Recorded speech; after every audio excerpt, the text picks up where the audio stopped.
Hey everybody, it's GauntletX, and welcome back to some more Magic Arena, and today I'm going to be playing a traditional draft of Wilds of Eldraine. Without further ado, let's just get into the draft. We've got several sweet options, as always, in Pack 1. The main contenders here are Threadbind Click, which is really nice with that adventure. Any creature that has an adventure to be played as a removal spell, and then also get played as a creature later, is just generally an excellent card, because you're going to be getting a huge 2-for-1 out of it, destroying one of their better threats and creating a decent one of your own with that 3/3 flying body. So that's a pretty heavy contender for our Pack 1 Pick 1, but I do prefer Utopia Sprawl. I really like Mana Ramp in general, and Utopia Sprawl as 1 mana ramp is really good. It's 1 mana ramp and fixing. It's going to help you get to a lot of the really good cards to ramp into in this format, like the Hamlet Goliaths, the 6/6 trample that gains you some life and all that stuff. So really like Utopia Sprawl, and I love taking that early. So here we are for Pack 1 Pick 2. No great follow-ups for any rampy kind of deck. We do have Candy Grapple for an excellent removal spell in black, Cooped Up for excellent removal in white, and that's honestly about it.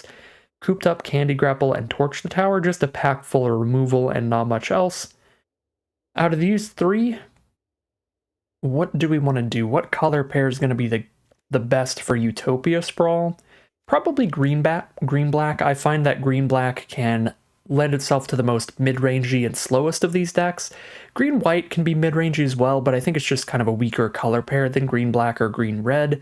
And green-red tends to be really aggressive. All of the red cards in the set are generally a bunch of really low mana value cheap creatures and stuff that you're playing on curve, where Utopia Sprawl gets a lot weaker. But with green-black, I feel like black just has a bunch of excellent removal and life gain stuff to keep you alive and grind out a late game, which is going to be great in a ramp deck. So I think Utopia Sprawl into Candy Grapple would be the best place to start there, out of those three very equivalently powerful removal spells. For Pack 1 Pick 3 now, we've got a Neva Stalked by Nightmares we could splash in off of Utopia Sprawl or Prophetic Prisms or stuff, if we're still green-black at the core, and this will be a decent value play.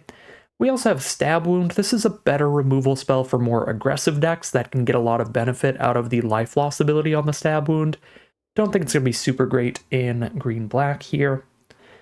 There's a Barrow Naughty for just a chunky blocker to be annoying. There's Rat Out, which is always okay, because if your opponent plays a 1-toughness creature, it's going to be great, or if you can use it as a trick like that, it can be pretty good. But again, better and more aggressive decks that can really use a 1/1 that can block.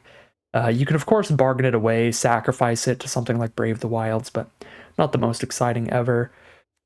Not a super great pack here either. I think I'm just going to take the Neva for a potential splash. There's also Brave the Wilds. It's very replacement level for me. I think it is always going to improve your deck because you can swap a basic land out for a Brave the Wilds, but it's not something I take super high because I don't think it makes your deck dramatically better. I'm definitely not as high on it as a lot of other content creators. Now we have a Curse of the Werefox for green's common removal spell.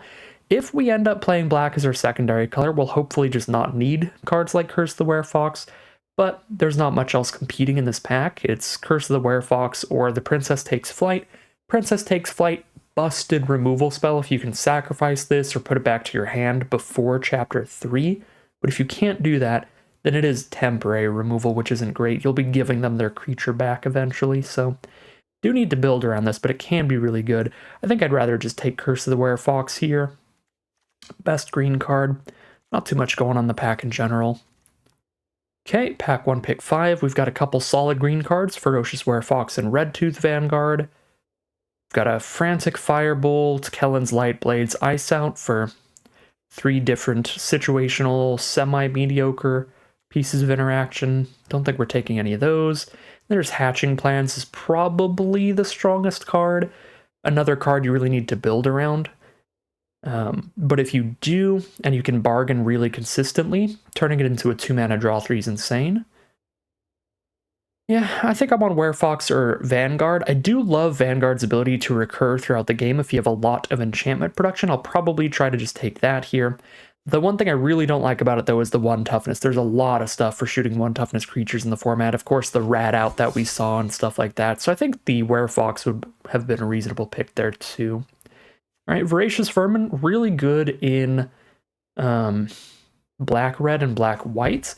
Those are decks that can get a lot of value from having a really wide board state, but even in black-green, if we manage to pick up any Hamlet Gluttons and stuff like that, then just the rat token as a piece of bargain and sacrificial fodder can be valuable. So I like the Vermin over the Tempest Heart. 4 mana, 3/4 trample doesn't do too much else. It's only going to get 1, maybe 2 counters throughout the game if you're lucky. And if it doesn't get any counters, it's very overcosted. So not super high on Tempest Heart. We'll take the Vermin. Got a Return from the Wilds, which is a really fun combo with the Hamlet Glutton, but pretty bad with everything else. If you have 2 or 3 copies of Hamlet Glutton, then I'll run some Return the Wilds. If you don't, I generally wouldn't run it. But it can single-handedly lead itself into a turn 4 Hamlet Glutton, which is super gross. So I do like that. There's also Barrow Nutty for just a big chunky blocker. Warehouse Tabby for a potential Death Toucher. That's about it. I'll just take Return from the Wilds. I probably shouldn't, but I love me some Hamlet Glutton nonsense. I like Harried Spearguard a lot, and there's nothing in green in this pack or black in this pack, so we have to take something off color, so I think I'd rather just go with the Harried Spearguard. Red-black, one of my favorite color pairs in the format, and this works really well in there. It just works great in any aggressive red deck. 1 mana, 1/1 haste, chips in for a bunch of damage, and even when it dies, it makes sure that it replaces itself, so you're going to have just as wide of a board state on your next attack.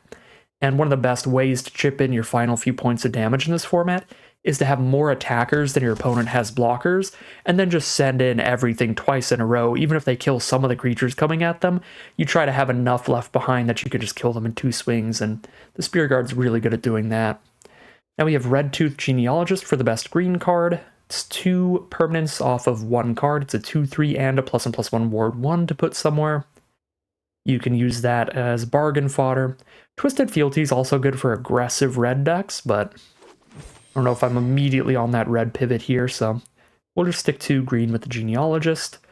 Honestly, not super excited about where we're at in the end of pack 1 here, but I wasn't super excited about any of the cards I was seeing in any colors. I don't think we would have had a really good looking deck no matter what direction we headed here. Maybe if we started off with the blue-white adventure creature and got some of those blue draw spells, the deck would look a tiny bit more exciting, but I don't think it would look incredible still. So, not super high card quality pack 1, I would say. This is about average, I think, where we would have ended up there. Pack 2, pick 1, we've got a Tough Cookie in green, and we are definitely playing green. This is a really good card, so that is definitely an option. There's also a great rare, the Decadent Dragon here. 4 mana for a 4/4 flying trample that creates treasures every time it attacks is already good. If we can splash in that black adventure as well, then this card becomes incredible, being a draw 2 and that big dragon later. So probably should take Decadent Dragon. There's also Imidane's Recruiter, which is super strong. There's also Candy Grapple for great removal. This is a really good pack. Tough Cookie, Candy Grapple, Imidane's Recruiter, and Decadent Dragon all being very reasonable picks. Honestly, nothing super good in green outside of Utopia Sprawl. Everything else is just like decent filler. Maybe we do push towards maybe red-black with Decadent Dragon here. See how things pan out for us. High Fae Negotiator looks pretty great in this deck. I don't have a lot of bargain fodder for it yet, but if we do end up going the full black-red strategy, we'll have a lot of little rat tokens. We already have 1 from Harried Spearguard and 1 from Voracious Vermin. So we can sacrifice one of those rat tokens to get that bargain effect, and that turns us into a really good card. 3/5 flyer that drains your opponent for 3 life, just gets a bunch of extra damage in. That's hard for your opponent to stop, so it's a huge finisher. Take the High Fae Negotiator. Now a Minstrosity works really well with it. Don't love the low toughness on it. 1 toughness cards are going to die all the time in this format. There's lots of really easy ways to kill 1 toughness cards. But this one does give you something when it dies in exchange, which does make it a lot better than most of the 2 mana 3/1s. And the fact that this gives us that food token means it's going to give us bargain fodder for cards like High Fae Negotiator, so I think I'll take this here. The other card we could take that's pretty good is Graceful Takedown if we just want some green removal. But I think with this Decadent Dragon here, I want to try to take primarily black cards here so we can hedge our bets between going black-green or black-red, depending on if we can find more good red cards or not, to actually get that Decadent Dragon pivot going. So take the black card over the green card with Monstrosity. Rat Out is one of those cards that makes the 1 toughness creatures pretty bad to run. We've got Feral Encounter, which is a really good green removal spell, because it's green removal plus you get to draw an additional creature potentially, if you've got the mana to cast the creature this turn. Probably supposed to take that. I mean, we've got enough green cards to go for it, and there's nothing great in red. Yep, Rat Out, Genealogist, or Feral Encounter. Feral Encounter by far the best of those three, so we'll scoop it up. Pack 2, pick 5. There is a Ratcatcher trainee for black-red rats. There's also Fairy Fencing. Great if you have a fairy on board. Just okay if you don't. We've got some pretty excellent removal in green, so if we go black-green, I don't think we need much more. If we go black-red, I think Ratcatcher just looks like the better card here. Galefang's fine. 4 mana, 4/4 Vigilances. Fine beef. I think I'm just going to speculate towards the Ratcatcher trainee, see if we can maybe get there. Probably not. Thunder's Debut is really fun if you make it to 8 mana. Pretty hard to make it to 8 mana, though.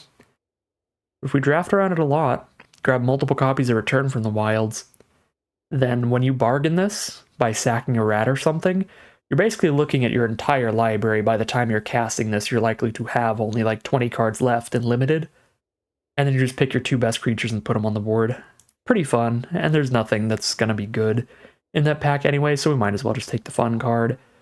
Rare draft a Restless Fortress here, but this is also a pick 7 cut-in, and I think this is one of Red's best commons, if not Red's just best common, period. 4 mana to deal 4 to a creature is going to clear out most any blocker that you see, and it's going to help you get a bunch of extra damage in with that young hero roll, buffing up the attacker multiple times. I really, really like cut-in, and I'm going to take that here. Now we get another Monstrosity, although there's the Return from the Wilds to combo with the Thunder's Debut, because it's going to give us the expendable token for bargain, as well as ramping us up into the 8-drop, so could go for that, but again, hedge our bets with black in the middle here with the Monstrosity. Picnic Ruiner would be good in red-green. Ginger Brute can fit in our deck no matter what, and it's really good with a young hero roll on it, because then you can like buff it up into a potential 4 power unblockable creature with its little 1 mana ability. So I do like Ginger Brute. Okay, we're not going to be doing any of this, probably. Just rare draft Oppression. Definitely not doing any of this. None of this. And I guess we could fit a Wicked Visitor in there as filler if we need to. Pack 3. Pick 1. What do we have here? We have Lord Skitter's Butcher, which is probably the pick, because we're black-green or black-red, and this is a really flexible card that's going to fit well into either deck. So I think we take that. But I could also take Bramble Familiar for another big 7-drop to try to ramp into. Cheat a creature into play, but we don't even have the big creatures to cheat into play, because people have been drafting all the Hamlet Goliaths and stuff. So yeah, I don't even think Bramble Familiar, Thunder's Debut are going to be able to find anything for us if we don't find the big creatures, so just take the Lord Skitter's Butcher and be a little sad here. Wish that green was a little more open so we could find the big top-end beef and maybe go for the full Thunder's Debut thing, but it doesn't look like it's going to happen in this draft pod. Another tough cookie here, which is a really excellent card. No good red. There's a Feed the Cauldron and Hopeless Nightmare in black. Those are both pretty reasonable. I think I'm going to take the tough cookie and probably just give up on the red mostly. Can still splash in the Decadent Dragon, not because I have enough red sources to cast it, but because no matter what, we can spend it as a 3-mana draw 2 out of our opponent's deck, which is not a great card. But when we have Utopia Sprawl, Brave the Wilds, Return from the Wilds, then we have 3 ways to pull out a red source. We could run literally just like 2 mountains in here, and then once in a blue moon cast the dragon. And when we can't, maybe our opponent's on red and we get to play their lands out of their deck with expensive taste, and that could help. I don't know. Probably not what we're supposed to be doing here. Nothing great here. I like Spellscorn Coven a lot in blue-black. It's still solid in just black. Is it better than Werefox without the blue? I don't actually know. That's pretty close. I think I'd rather just have Werefox if I don't have blue mana. I do like Rankle's Prank. Flexible card. Just choose whichever ability is best for you. If your opponent's really aggressive and you're not, then, and you have this in your opener, you just wait till turn 4, make them sack 2 things, and then start dropping stuff out. Obviously not great against, like, the Rats decks if they've got a bunch of expendable tokens, but there are some absolute blowout board states for that card, which can be pretty good. This is best of 3, so I'll take a Spider Food for the sideboard. Another Lord Skitter's Butcher, pick 7. That's really nice. I also like Royal Treatment, but I'm going to take the Butcher. And we'll take some nonsense we won't play. I'll just rare draft a Karmic Justice. Don't think I'll be playing any of this. I guess we'll take the 2-mana 2/2. And that could be a thing for us. Now I'll just draft the highest rarity cards for Vault Progress, because we're not going to be playing any of these. Be a little sad about where this draft ended here. I did 3 off-stream drafts in a row. All 3 of those ended up with an excellent deck. And the second I record, we end up with a pile of garbage. As tends to be the case. This isn't terrible. This is much better than the blue-black deck that I drafted that one time. But I think this is the second worst deck I've ended up in this format. The debut completely didn't pan out. We didn't find any Hamlet Goliaths. Really got no sideboard options. We can play this Neva with 1 plains in here off of the Brave the Wilds and the Return from the Wilds and stuff like that. Yeah, I mean, honestly, the deck doesn't look horrific. We have a good curve. We've got solid non-creature options, solid fixing to get the Neva in here. We just did not find any, like, really high impact bombs at all. Our rares are just kind of poop. That's the one thing that is pretty unexciting about the deck. But yeah, consistent curve, decent removal. We've got Shatter the Oath, Rankle's Prank, Feral Encounter, Candy Grapple, and Curse of the Werefox. No, this is just a really consistent pile of cards, honestly. This is not a bad deck, it's just unexciting. You know, there's no big splashy thing going for it. We didn't find any rares here. I mean, we found rares, they just were not for our colors, like the Decadent Dragon. Or they just didn't make it because we didn't find the big ramp stuff off of Thunder's debut. Yeah. Really, if we had 1 or 2 Hamlet Gluttons, the 6/6 trample that gains 3 life, then this deck would be, I think, pretty excellent, even without rares. So we don't even need rares in particular, just more high impact spells would have been great. But there was pretty much nothing we could do about that in the draft pod, if I recall correctly. I just don't think we saw the big high impact cards to get there. So I think we're going to cut the little Sugar Rush combat trick and likely just call it a deck there. Kind of want to just play 1 plains with Return from the Wilds and Brave the Wilds and Utopia Sprawl. We only need the 1 white source for Neva. With Brave the Wilds in the deck, replacing a land slot. First of all, I want more forests than swamps, since our green sources can find our black sources with Utopia Sprawl, Brave the Wilds, and Return from the Wilds. But also, I think I only need 16 lands, because Brave the Wilds is our 17th land. And yeah, that's 16 lands. So I can put 1 card back in. I don't really want to put Sugar Rush back in. Is it just another creature then? We're at 14 creatures? Probably so. Although there's no green creatures. The only creature that we don't have in the deck that we could put in is a 4-mana 3/3. Whenever one of our roll tokens dies, we can draw a card, but that's not going to be very often. because we just don't have that many enchantments in general, roll tokens and stuff like that. Honestly, a land is probably better than Ashiok's Reaper because the vast majority of the time it's just a 4-mana 3/3. Is a land better than Sugar Rush most of the time? Probably not. Our curve is not that high, and we have Brave the Wilds for the 17th land. Sugar Rush better than Bloodline, up the Beanstalk. Definitely up the Beanstalk in this deck. We have 2 5-drops. Spider Food. Yeah, I guess I just start with the Sugar Rush in here over the 17th land, and got a couple sideboard options, mainly just Spider Food. But I guess if our opponent's doing really weird graveyard stuff, we can Soul Guide Lantern. But yeah, I guess that's just where we're at here. Green, black, splash, white. Nonsense, the deck. Alright, here's a look at the final deck list for today. It looks like a pretty medium green-black mid-range pile.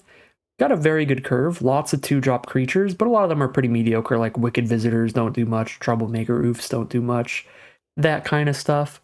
So just a lot of cards in green and black in general, a good amount of removal, and a good mana curve, and that's about it. No super splashy or exciting rares. We've got a Rankle's Prank and a Feral Encounter, but those are both kind of just like removal spells. Nothing great to ramp into at all with our Utopia Sprawl and Return from the Wilds, and that's where finding a Hamlet Glutton or 2 in the draft pod would have ended up excellent for us. That would have been the easiest way to change this deck from a 5 or a 6 out of 10 to a 7 or an 8 out of 10. So that's a bit of a bummer. But overall, it's not a horrible pile. It's just very, very average. So I guess without further ado, let's just head into the gameplay and see where the coin toss lands with this one. Alright, here we are starting things off in game 1 of round 1 of this traditional draft. I am going to keep this hand. It's certainly risky with only 2 mana, but the Utopia Sprawl helps us a lot as our black source.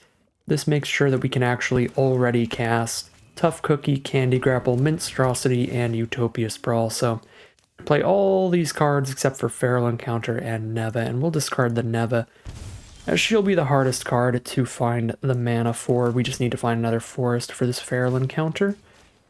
We've got a good amount of those in this deck.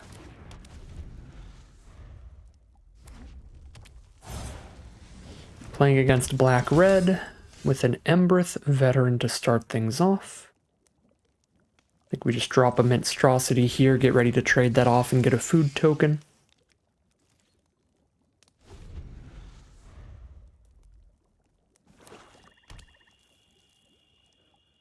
Our opponent could have a Fairy Fencing in their hand or something like that, because they were holding for something. Oh yeah, Embereth Veteran's ability. You can technically sacrifice it even if you don't control another creature. So, Arena is going to let them wait there. Alright, I've not drawn a land in our first couple draw steps. Do I just drop a Tough Cookie? Yeah, I think that's reasonable. It is going to be quite some time before I have the mana to spend activating the food token ability, making them 4/4s to beat down with, so I think I need to just drop this down, offer the trade, have the food tokens left behind to gain the life. If we can just stabilize here until we hit some lands, we just naturally have card advantage from having so many more non-land cards than our opponent at this point. So we just try to play the long game a bit here, to the point where I think we probably have to just Candy Grapple the Vermin now. Yep. I'm going to do it right now rather than waiting till their turn, just in case there's any kind of interaction they might have. There is a 1 black mana instant that can return one of your creatures from the grave to the battlefield if it dies this turn. There we go, there's land number 2. Now we are not golden, but we're decent here. If they don't have removal, Return from the Wilds will be solid because it holds the vermin off of us. So we get the human, get the land, get another green source, I think. Let me double check the deck. We do have 3 double black cards in the deck. The only double green card we have is already in our hand, and we have 2 forests already, so let's actually grab another black source. Obviously don't need to grab the plains because I already discarded the white card. Alright, so 1/1 to trade into their 2/1 if they try to attack with that. So they might even have to use removal on a 1/1 token, which would be pretty good for us. And if they don't use any removal, we can have our Feral Encounter finish off their vermin next turn. But the longer we wait on Feral Encounter, the more likely we are to actually be able to draw a creature off this. So look at the top 5. You may exile a creature from among them. You can cast the exiled card this turn. So if we find a black creature that costs 3 mana or less, we could do this right now. How many of those do we have, really, though? We have 1 Voracious Vermin, 1 Lord Skitter's Butcher, a Wicked Visitor, a Monstrosity, and a Gingerbrute. Alright, there's only 2 creatures at 3 mana or less that we wouldn't be able to cast off the encounter, so it's possible to hit something here. Probably is safest, though, to just go full value on the Feral Encounter, waiting as long as possible to guarantee that we get the 2-for-1. So let's just Genealogist here. Really set up the roadblocks for all of their aggression.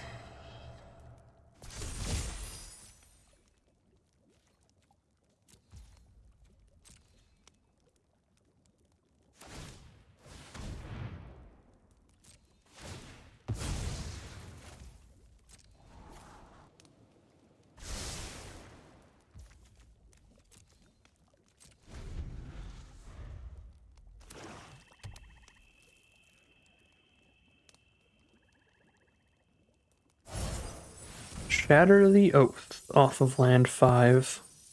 Alright.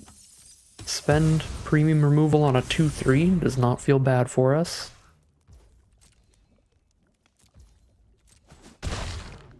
Can't Curse of the Werefox to finish off this rat because this already has a roll on it, so if I try to put a monster roll onto it, the royal roll will fall off and it'll stay as a 2/2.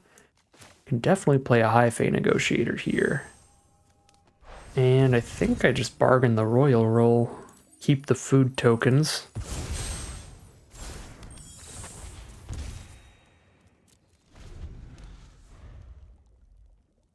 I think as soon as I hit 1 more forest, that's when I'm going to be happy to cast Feral Encounter. Tempting Apple. It's pretty rude, but just a little bit extra damage, not that bad.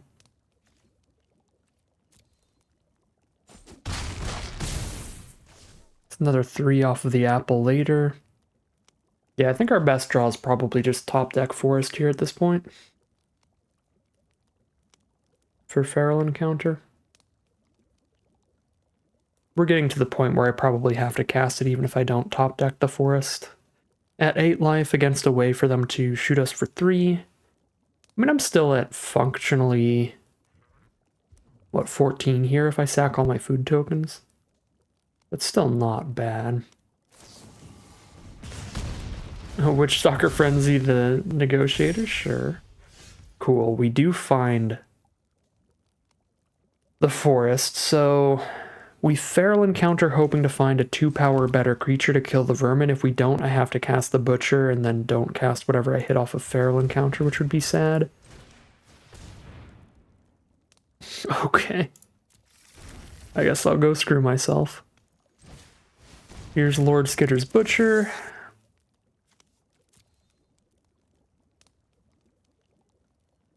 Probably draw the card here. Well, do I? No, let's get the rat.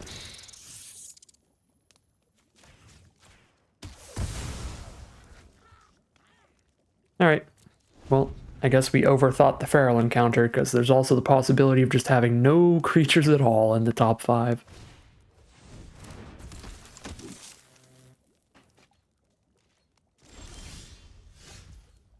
Well, at least it got us closer to this Werefox. We've got 6 mana here.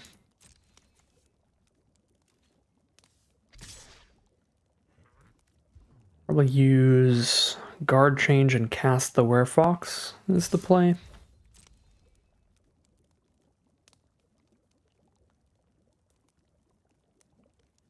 Give them the opportunity to lose the spear guard here.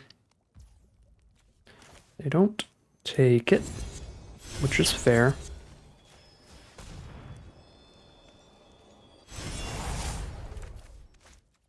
All right. So on board we have the 2/3 blocker for their 2/3, a 4/3 blocker for one of the 1/1s. We take 1 from one of their creatures and 3 from the apple if they sacrifice it. So they have to find a way to deal another 4 damage to us to find lethal off the top. And they were empty-handed. I think this is fair. That is... would be lethal off the top if they had the mana to sack the apple there, but they didn't. So that gives us the time to now kill the negotiator and have the mana to eat all our food, and then we're fine.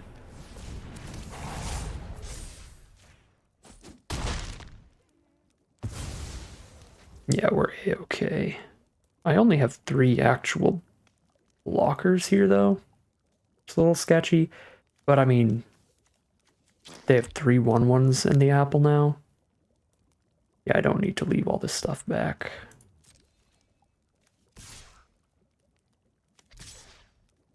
Definitely don't need to leave the rat token back. 4 life with 6 life of food. I'm at 10 against 3 1/1s and an apple. It's 6 damage total if they kill the werefox. I think I can just attack with 2 things here. I could attack with 3, but then they just need to find any kind of 4 damage thing to kill me, which is a little sketchy. Don't know if I love that.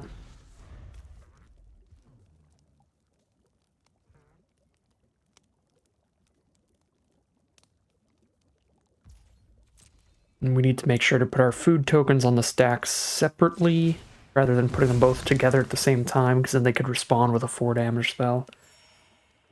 Not likely to matter, but just in case.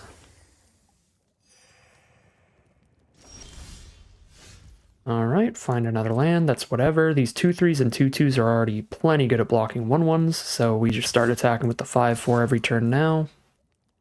Holding up 2 blockers a turn. Speeding up that clock.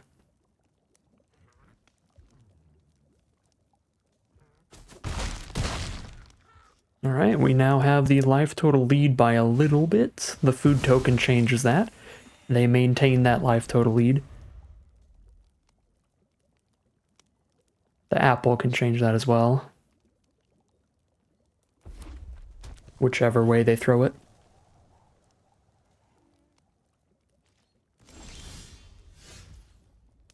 Alright. Send in with the big werewolf again.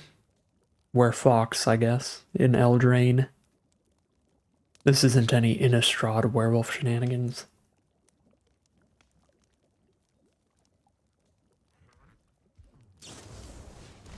Rat out my rat. Alright. The rat joins their team. The absolute traitor.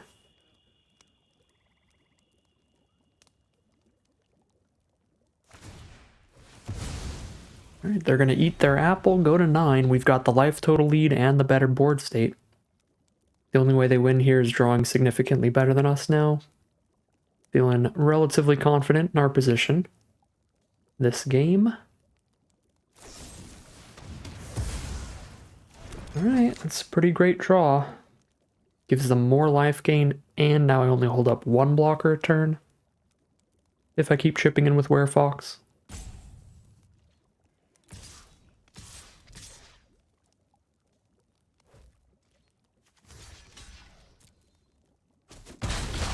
Sack a rat to deal 2 to me. Vanguard is a very solid draw as well. I mean, just any non-lands are solid here.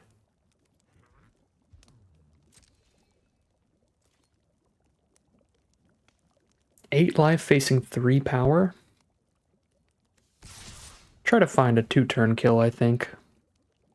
Give them 1 final turn to top deck into something.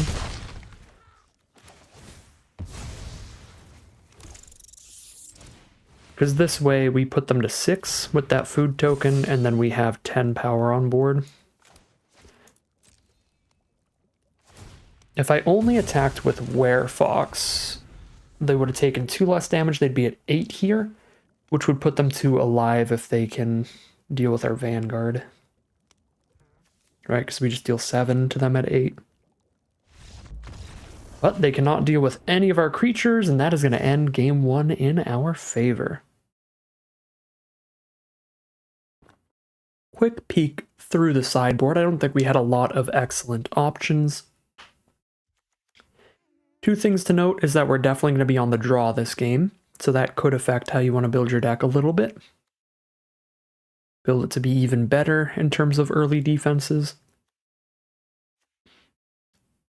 Plus, since you are on the draw, you're going to be drawing 1 more card earlier than usual, like if you were on the play, so you can sometimes cut a land as well.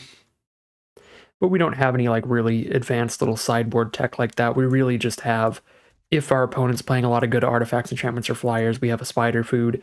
If they're playing a tons of graveyard synergy, we've got lantern. That's kind of it, really. We don't have any little tweaks that we can make anywhere, as we're already running pretty much every playable creature in our colors. So yeah, this looks like a matchup where we just run it right back. Very reasonable opener. We are looking to hit some lands, but on the draw that's super, super reasonable. Well, 2 draw steps, 0 lands so far, but we've got 1 more turn before we legitimately fully miss a land drop here.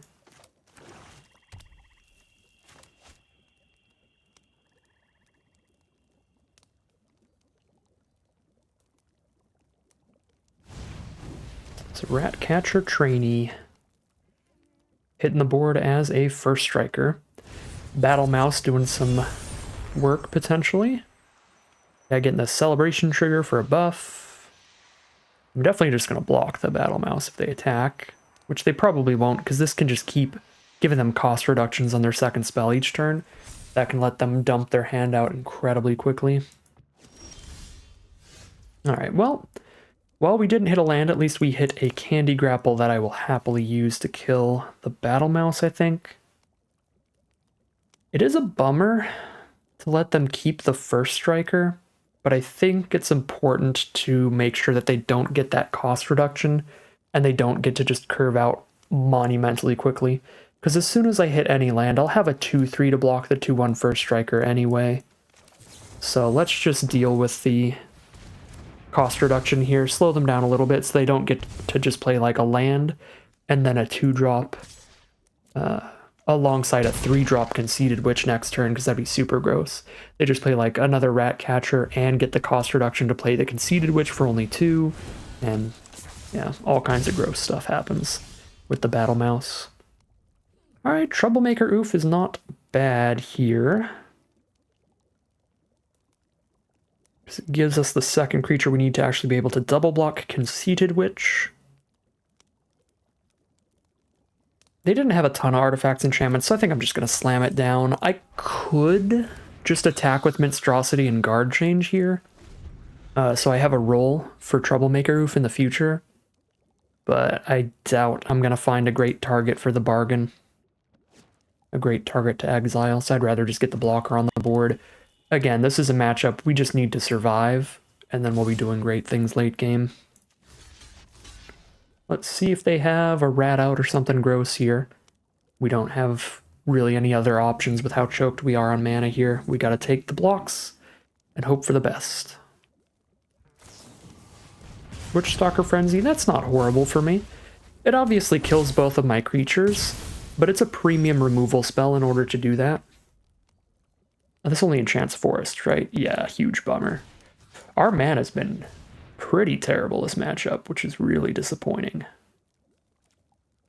think I get a second black source since we have Negotiator and Shatter and just Encounter for double green right now. Yeah, we're on 17 lands, right? Yeah, we're on 17 lands because we're running 16 lands plus 1 Brave the Wilds. The Brave the Wilds is the 17th land. And a Utopia Sprawl that's kind of like the 18th land. Really bad draws, unfortunately, but it happens. I mean, game 1 we kept a 1-lander with Utopia Sprawl, so it was like we kept a 2-lander, and then just didn't hit lands for forever. This game we literally kept a 2-lander. Yeah, just looks like a free win for our opponent this time, unfortunately. Jesus. Alright. See how it is, Arena. We will move into game 3 and just hope to hit more mana, I guess. Just a bit of variance these first 2 games. Definitely statistically speaking, looking at the land count that we have 16 lands and Utopia Sprawl and Brave the Wilds, giving us 18 mana sources in this deck. This is not a position where we're supposed to be throwing more lands in here, just because of the unlikely results we've had these first couple games. Because then we'll just draw exclusively hands like this, which are also not good. Because we have 5 lands here. We do need 5 mana for High Fae Negotiator, but we need double swamps.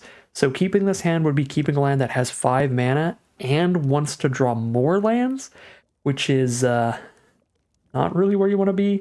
This hand wants to draw a 6th land, in which case we're really low on spells in general.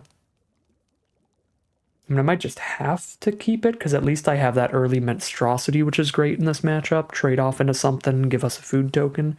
It's not good against their 1 copy of Rat Out that we saw, but against most of their old battle mouses and stuff, it's solid. I think I'm going to take the mulligan here, hope for something a little better.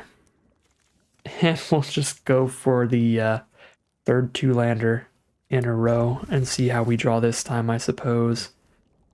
I like Monstrosity into Butcher into Werefox here. Negotiator's such a great way to stabilize.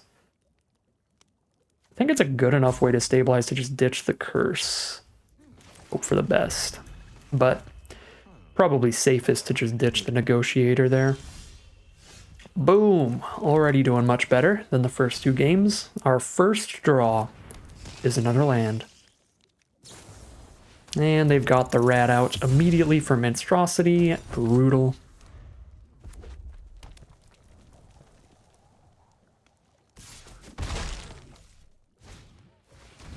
Skewer Slinger. First Skewer Slinger we've seen. That doesn't do too much.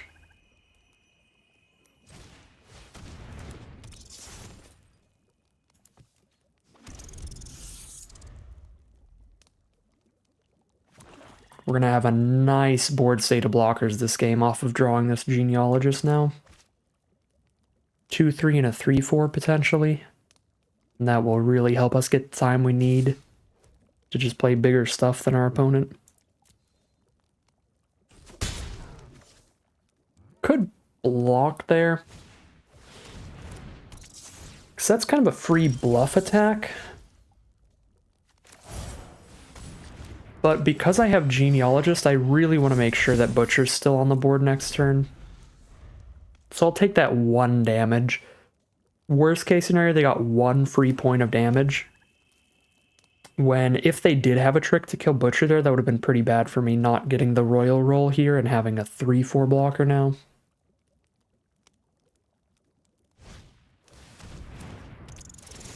Alright, well that's excellent value. Their own Lord Skitter's Butcher to sack a rat, scry 2, draw a card.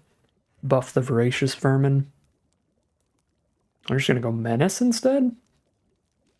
1 black mana up. What on earth could they have for 1 black mana?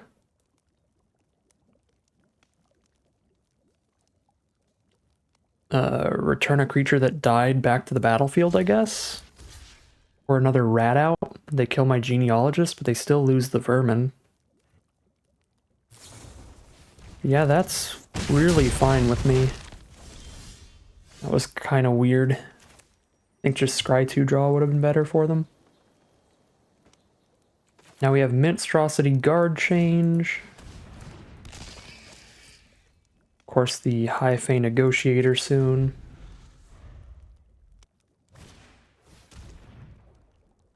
Think I need to keep the Negotiator.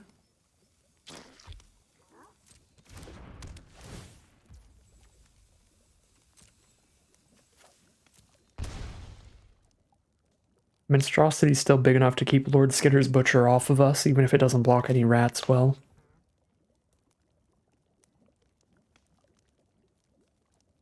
part that made that a hard choice, is that guard change on Monstrosity would make sure that I've got another 2 toughness creature for all the rats.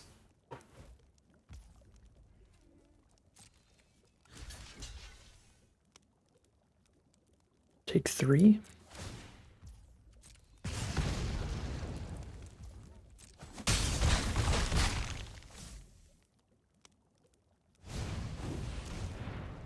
Two, 3 menace. Evolving Wilds, alright. If I just hit the land for Negotiator, we're chill. I don't need a rat token really at all here, so I'm going to eat this food and sack the rat to Negotiator if we find the mana.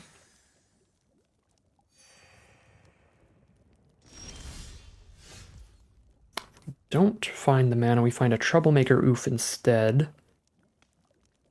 Could exile Hopeless Nightmare so they don't get the scry. Is that worth sacking the rat?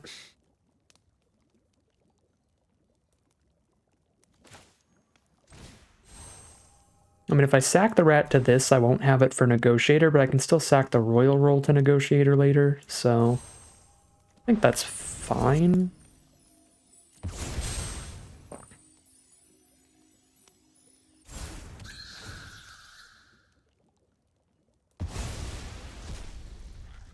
Or if I lose Monstrosity in the meantime, then I can sack the Monstrosity food to the Negotiator as well.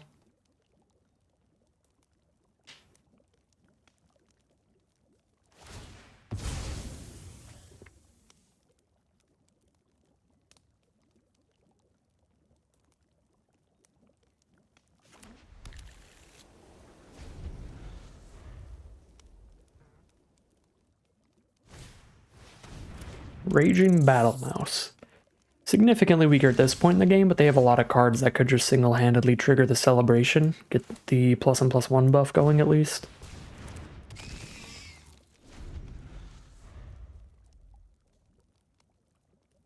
All we gotta do here is find land 5 and then just start chipping in with the Negotiator. We've got the ground troops to hold off their aggro. Tempting Apple to get 1 swing in, which is fine.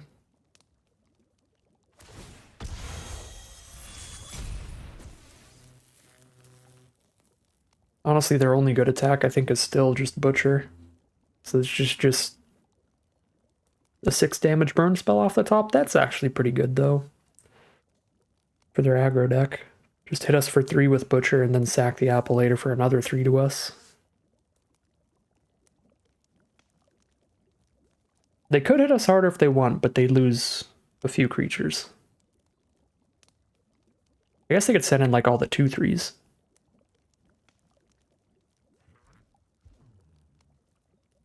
But then I double block the Menace 2/3 and block the other 2/3 with Monstrosity. Yeah, I don't see any great attacks for them.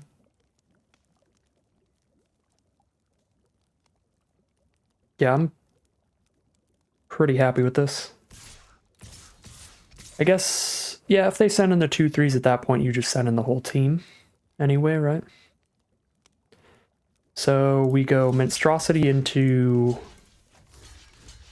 the 2/3 and get the free kills on the 1/1s. We take 1, 2, 3, 4, 5, 6, 7, 8. Puts us to 5 against the apple. But we have 3 blockers up next turn against 1, 2, 3 attackers. One of which has Menace, though.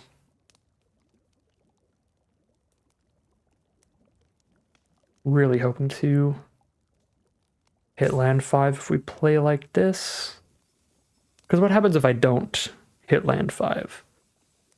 Right, we're taking 1, 4, 5, 6, 7, 8, 5 life, 3 blockers up, 3 attackers for them, 1 with Menace. We can block there, take 2, take the 3, but I'll have a food token for Monstrosity, so I'll be fine. I mean, I think this is the block.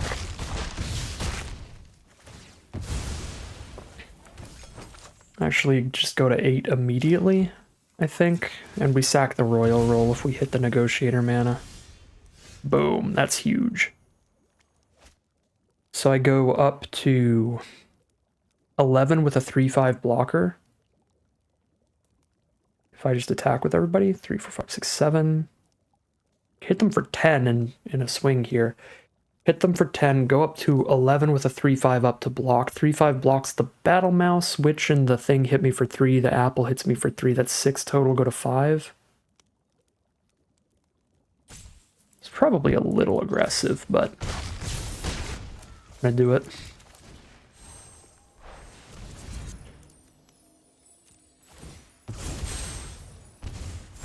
I forgot about the Wicked Visitor damage too.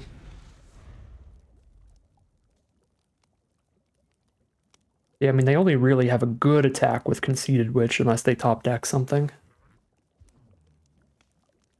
Just put me to 9 or to 6 if they sack the apple.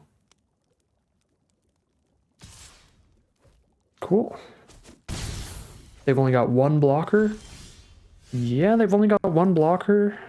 3, 4, 5, 6, 7 damage here. Not enough. So we hold back the 2/2s to play it safe, probably.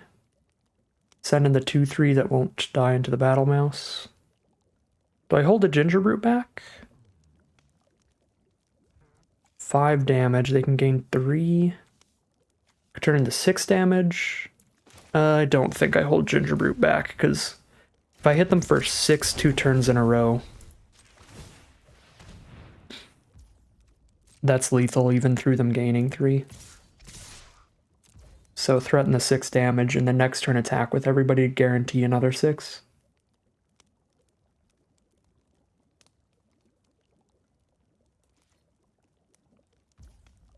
Alright, cool. Very likely lethal next turn, but we'll find out. Somebody's dying next turn. Either we're going to die during their turn, or they are almost definitely dying during our next turn.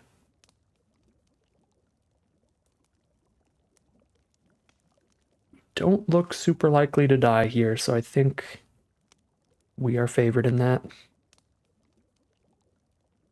Possible that it'll take 2 attacks to kill them if they have like 2 creatures in hand or something here.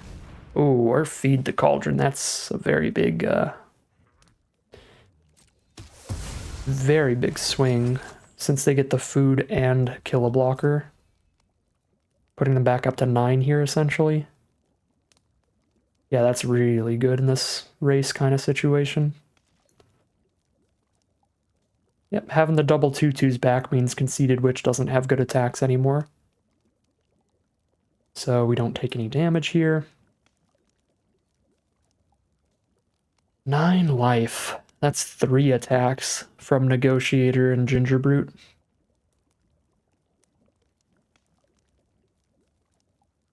Yeah, another food token here kind of really ruined our goal of lethal in another swing.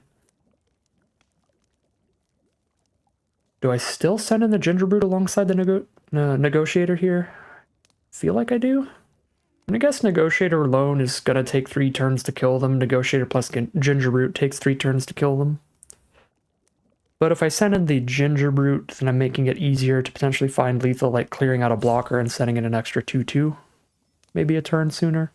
Gingerbrute does make my blocks really safe, though, because then I have a blocker that also gains 3 life when I jump with it.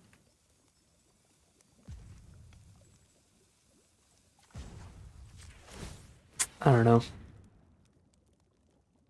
I'm going to play into improving top deck removal. Speed up the clock here. This doesn't speed up our onboard clock, but it does make, again, top decking a solid removal spell kill them a turn quicker.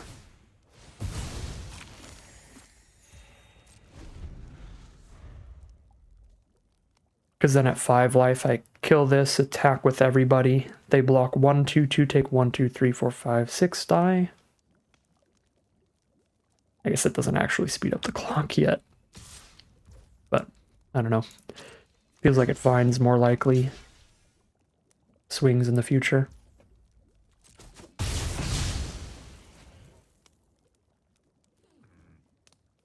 Is this some graveyard recursion this turn or something?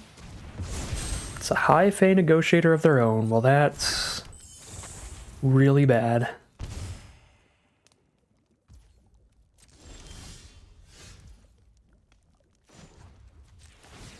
Oh my lord.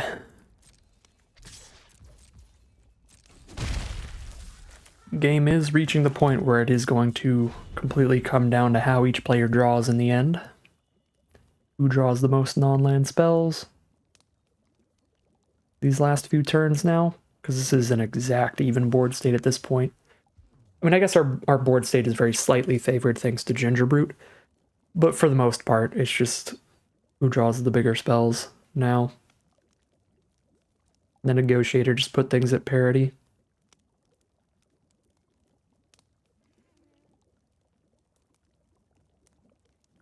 We've already missed a few draws in a row, unfortunately.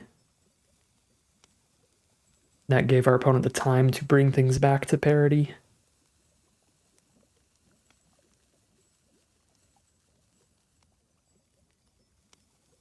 Not a few, a couple. Just 2 extra land drops. Alright, another creature. Means they are now slightly ahead. Yep.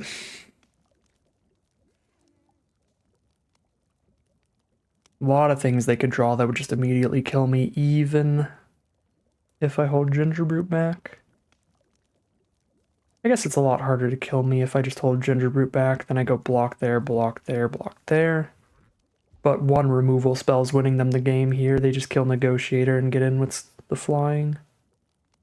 Gingerbrute takes 7 turns to kill them. I don't even think it's worth the chip damage now.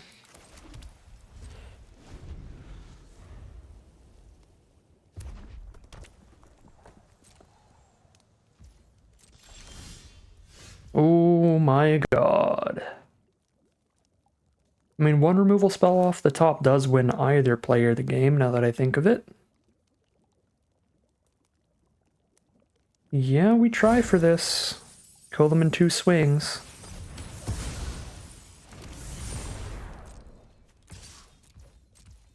Keep the Gingerbrute back, because it's a real safe blocker for us.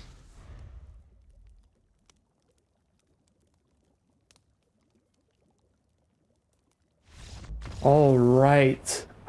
That was a stressful game there. Found ourselves in a position I don't generally like to get into, where we have just an even board state, even life totals. Each player has like no cards in hand, and it's like, okay, we're just playing a classic game of war here. Who's going to draw the royal cards and who's going to draw 1s, 2s, and 3s? But we did get a bit luckier in that final top deck war position, found the removal to clear out their flyer, get that last bit of damage in. Feels pretty good.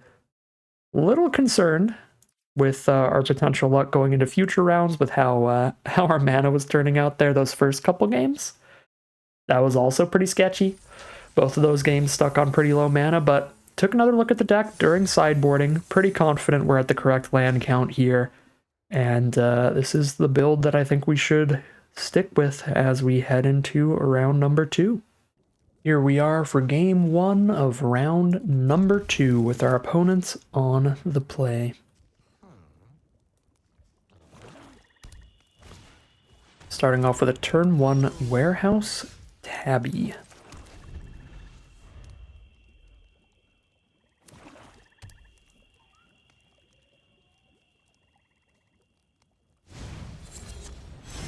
The Conceited Witch to go ahead and put a Wicked Roll onto the Warehouse Tabby, and a Vampiric Rites to let them sacrifice any future tokens, or even non-token creatures if they happen to be like about to die to a removal spell or something like that. So we really want to get rid of Warehouse Tabby as soon as possible. Otherwise, this can be a rat engine here, can keep producing rat tokens as enchantments they control are put in the graveyard. And if they keep getting rat tokens, then they will have those cards to sack to Vampiric Rites. So I'm going to go for the block here, threaten to kill the Tabby. We do get the kill on the Tabby. Love to see it. Don't have to worry about any extra rat tokens. We also cleared out a Death Toucher that could have killed one of our bigger creatures later, so I'm fine with that trade. Okay, we've got 3 mana up after a Utopia Sprawl here. We have to Utopia Sprawl for white, I think, even though we have a Shatter, just because we have more black sources to draw into than white sources that can help get to the Shatter. Yep, let's Utopia Sprawl for white, and then just cast a Troublemaker Roof. Just play a 2/2. If I wait to play Troublemaker Roof, then I could maybe exile Vampiric Rites later off of it, which could be good. Might have to wait some time, though. I mean, next turn I just play a Never. I'm only taking 2 damage right now. A Neva. Or a Neva. I'm just going to assume Neva. So I could just cycle a Sugar Rush. This is probably extra greedy, but I'm just going to cycle Sugar Rush here. Find the black source for a Shatter the Oath, okay. Now I can do Shatter the Oath or Neva next turn.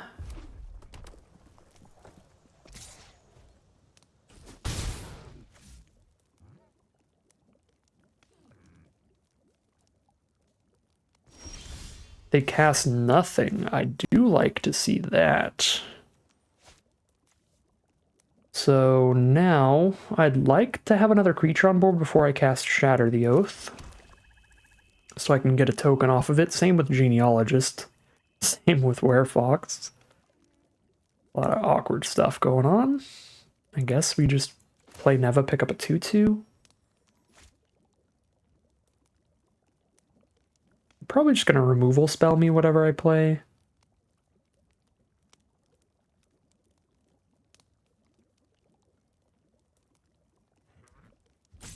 I guess I'm just playing a 4-drop creature either way, most likely, so let's just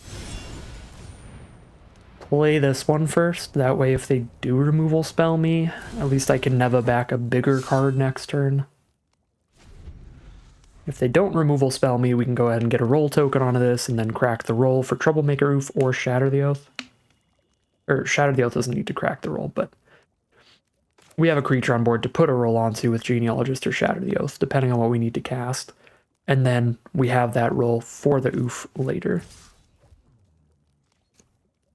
Because we obviously do not want to sacrifice our Utopia Sprawl until we cast Neva.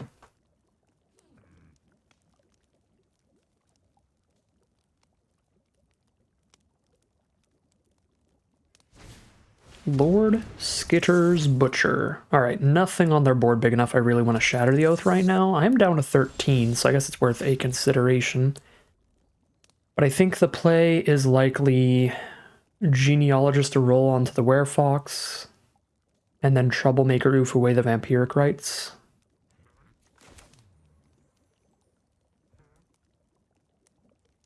We did draw another white source, so now I could just sack the Utopia Sprawl too. Keep the roll. Enters the battlefield, return a creature enchantment from your graveyard to your hand. Whenever an enchantment control is put into the graveyard from the battlefield, put +++ counter scry one. So I could play Neva just right now so I can get the counter when I Troublemaker Oof. They've got the 6 mana and don't need the Utopia Sprawl now. Maybe a little greedy, but I'm going to try this out. Start getting the scry going.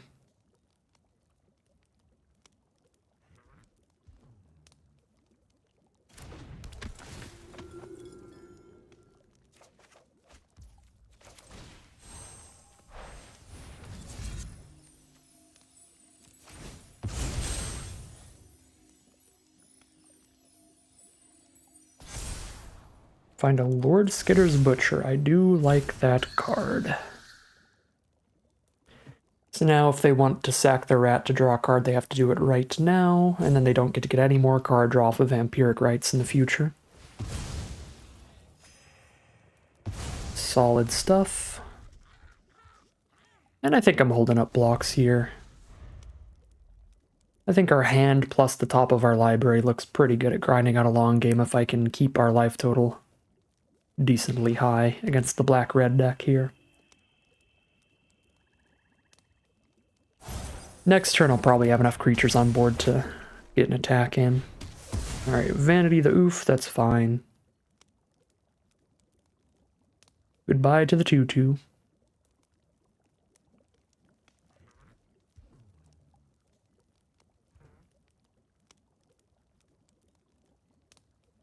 Next turn, I'm probably just playing Genealogist and Visitor, making sure I have plenty of blockers up.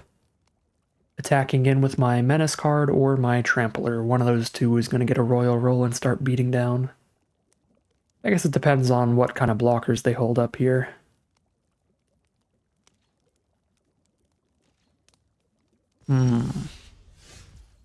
If they hold up all the blockers, I'm not going to have good attacks with anybody because that's 6 toughness and 4 power. Unless I can buff one of these up to 5 toughness, which I can't right now.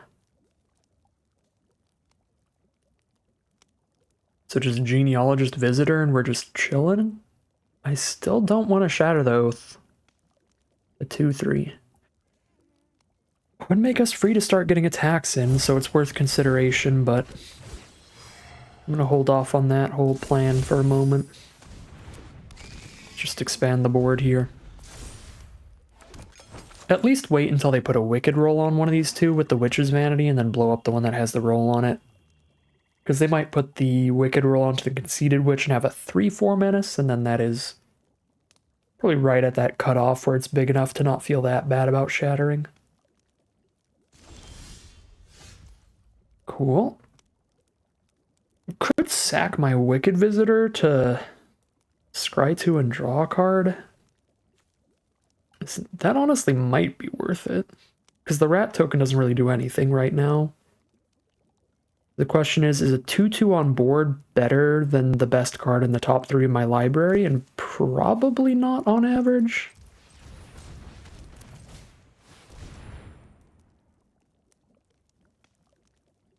So let's see what the best card in our top 3 is and see if this is incorrect. But I feel like the best card in our top 3 is going to be better than a Wicked Visitor.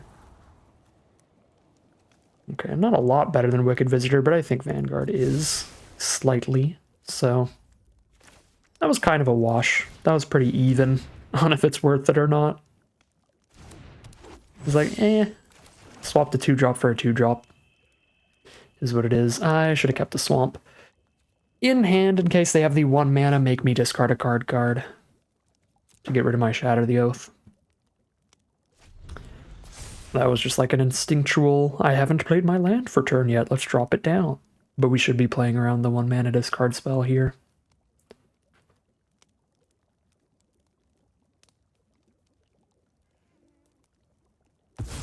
Okay, now, if they don't play a better creature, we'll probably Shatter the Witch and just start beating down with our entire board.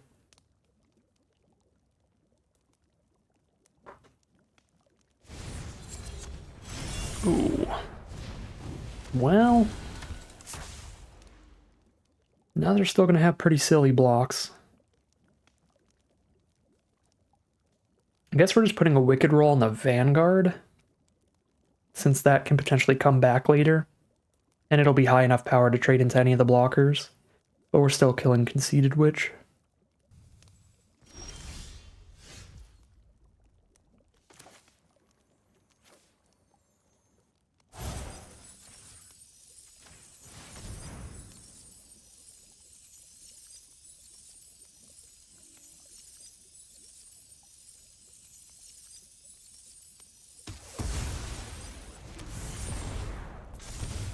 Alright, I'll keep this land now, so that if we draw a good non-land, like a removal spell that we don't want to cast immediately, we've got the discard fodder.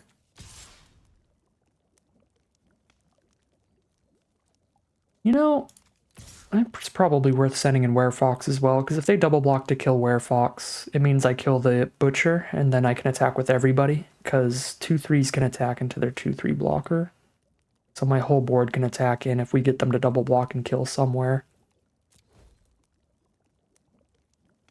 Also, Neva gets bigger and lets me scry if either of these die.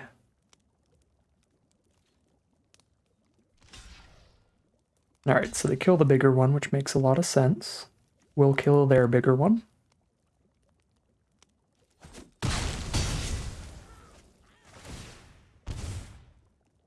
Scry 1.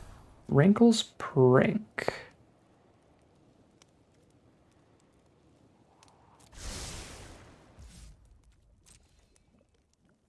Really depends on what they do next turn, but each player discards 2 might end up playing well for me.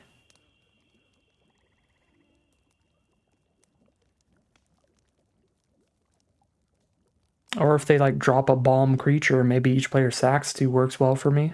Trade our 2/3s into a 2/3 menace and whatever big creature they cast this turn. Yeah, Wrinkle's Prank isn't guaranteed to be good here, but there's multiple ways that it could be incredible based on what they do.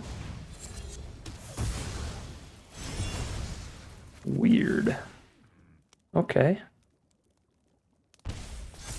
Well, I'm very okay with that. They just trade the Witch into the Vanguard. Now I kind of want to scry this to the bottom at this point, because they're going to have 1 card in hand max. And just a 3/3 on board. And then I just attack with Neva. I guess if they play this and their last card in hand's another creature, still make each player sack 2 and just start hitting with a giant Menace Dork each turn is a winning play.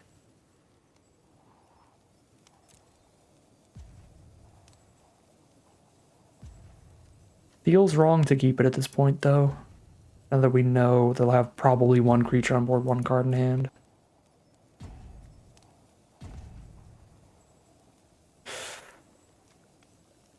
It's gotta be better than drawing blind, though, right?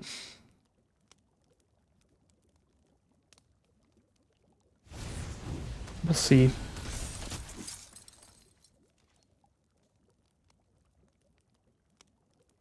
If their last card is instant speed removal, it's actually going to play really badly. If their last card is instant speed removal, they should kill Neva right now.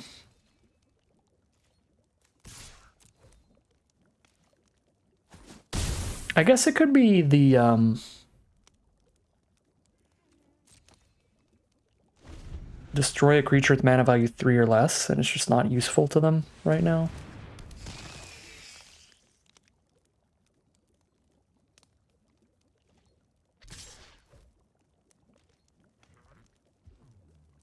And then it would be useful on them if we try to block here.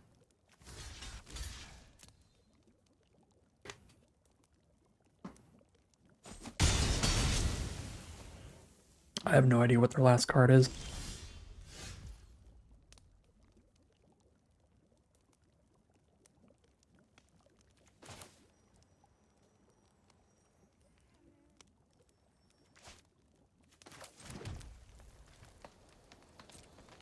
Am I just on the 1-for-1 Wrinkles prank now? Probably. I stand by my decision to not use it last turn. I could have used it for the discard last turn, but definitely don't think I should have used it for the sack 2 last turn. Let's just see. It's just a land. Alright, chill. Another Minstrosity. There's the double block for Neva, but then we still have a Butcher around. Or they attack and Neva gets in. Alright. Happy with that attack from our opponent. Find a Brave the Wilds with nothing to bargain away. I think we have to wait on that one. In case we hit a bargain fodder. If they don't hold up their blocks, they're dead. They're probably playing another creature they just top decked here. Yep, rough. Oh, I want to bargain so bad. Alright, we kill Minstrosity and Skewer Slinger and then just play a 3/5? Or do I just play a 3/5 and don't kill anything yet? I guess I just play a 3/5. You just can't get through this board. They can Trump attack to get food tokens, if nothing else.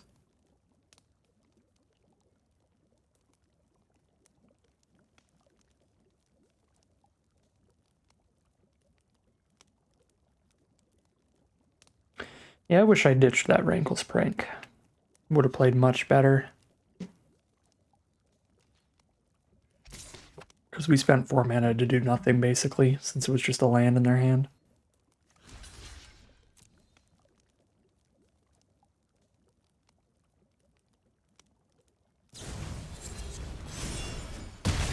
Alright, that's cool. Neva was already not getting through anymore. Not cool that they hit another creature, though. But we hit another creature, so we're fine.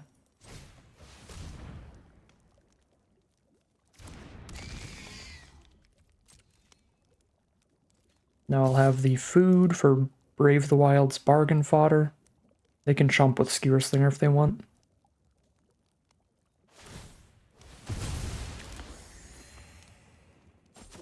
No chump, go to 4. They'll never expect the haste creature out of green, black, white. You. Would you please stop drawing creatures?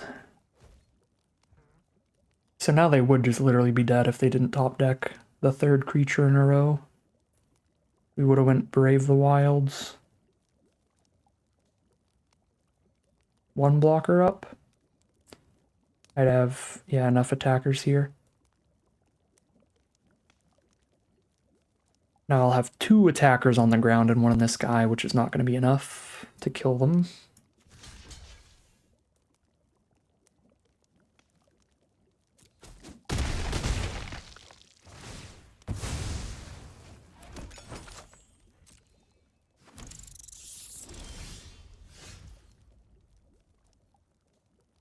Now it is enough to kill them, right? Incredible top deck for us in the end. Luck sack it out. Grapple the Slinger. Negotiator's guaranteed to get in. They block our 3/3 with Swarm Piper and the Butcher gets in. It's 5 damage. Yep, find the perfect tool here off the top.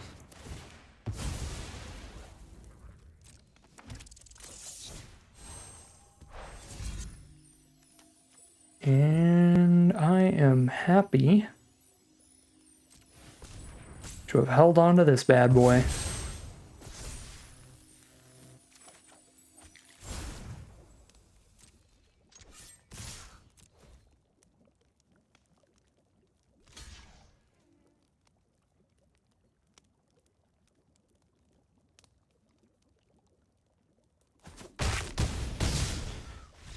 Some real long games in these traditional drafts so far. Some grindy top deck wars of just variance all around. It's been playing much different than the premier drafts, which are just like 2 players just aggressively racing 5 turns deep and then everything ends before anybody runs out of cards. But these games are like many of these games have just ended with each player just waiting and seeing who's drawing good stuff. Not in love with it for sure, but it's been going in our favor at least. We've been getting the good end of the bargain here, the good dice rolls, the good coin tosses.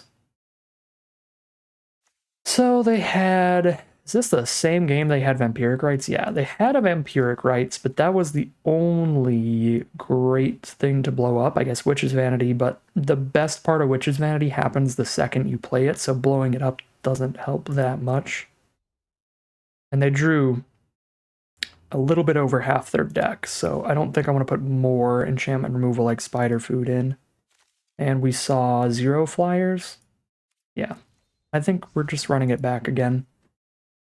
Not playing the Spider Food, not playing the Graveyard Hate. Just didn't see anything for those to really deal with. Outside of the 1 Vampiric Rites. This hand looks awesome for game 2. We have Utopia Sprawl, turn 1 into Return from the Wilds, turn 2 to just go full ramp mode. Have our double black for the High Fae Negotiator nice and early. And if I draw any more lands, I can just sack the Utopia Sprawl. Well, there's the double black. Now we grab a green source off Return from the Wilds.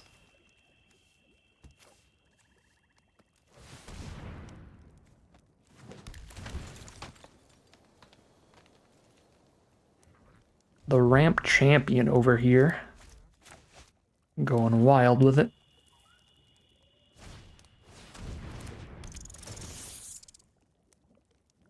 Turn 3 High Fae Negotiator time? Honestly, might be better to sack the 1/1 than sack the Utopia Sprawl, because we still have plenty of stuff to do. I think I'm sacking the 1/1. But that's a turn 3 High Fae Negotiator, baby. Can you believe we were on the draw this game? Doesn't look like it. Alright, a bunch of good stuff on the ground. We're going to have to clutter things up from our end to stay alive. Hopefully no candy grapple. There's the candy grapple. Disappointing. Modern limited design where 2 mana instant speed removal kills your 5 and 6 drops. And we wonder why every format is super aggro now. Let's drop land number 6.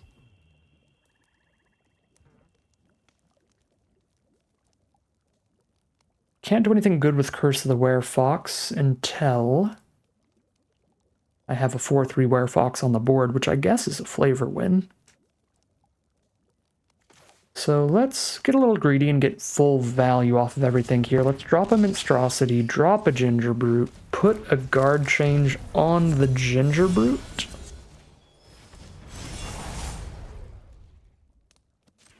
Start getting unblockable Ginger Brute damage in every turn. But now I can play the Werefox and then curse the Werefox to kill something next turn and feel like I got full value because I got my monster roll as well.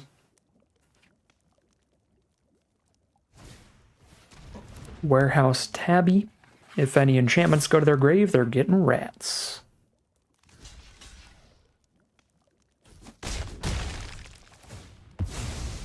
Clear out Lord Skitter's Butcher on blocks here. Drawn to Voracious Vermin. Could play Vermin and Curse of the Werefox. Tabby does have Death Touch for 2 mana, so we want to jump Ginger Brute past the Tabby. And we don't want to Curse of the Werefox it, so I guess we just play a Werefox and sneak the Ginger Brute past here.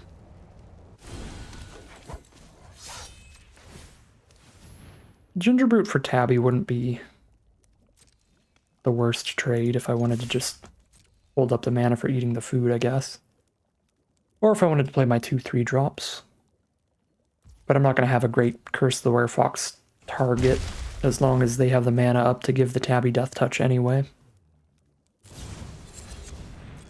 Alright, get a couple rats from the Rat Catcher trainee. Get a super wide board state.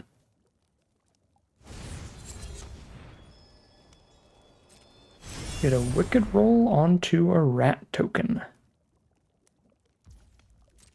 That would have been the dream if we had a rat out in hand. Just completely put the Conceited Witch in their graveyard and everything. Would have been gross. Probably should have blocked the 2/2 rat, but this plays around rat out, and I was just thinking of rat out subconsciously, so that's probably why I snapped onto the 1/1 instead of the 2/2. So I don't lose my Werefox to -1/-1 removal here.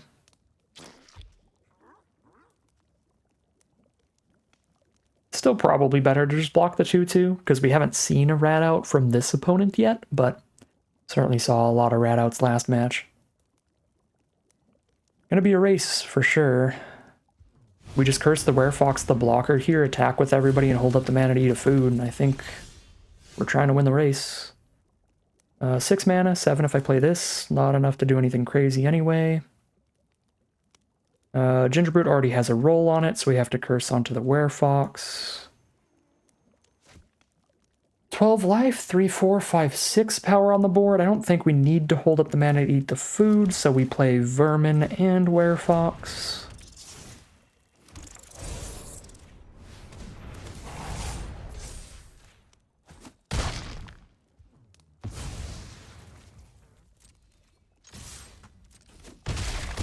I suppose also if I blocked and killed the rat that had a Wicked Roll on it, they would have gotten a replacement rat from Warehouse Tabby, so there was that to take into account as well. Yeah, I guess if you stack those two separate reasonings together, Werefox blocking the 1/1 rat instead of the 2/2 rat was our best block.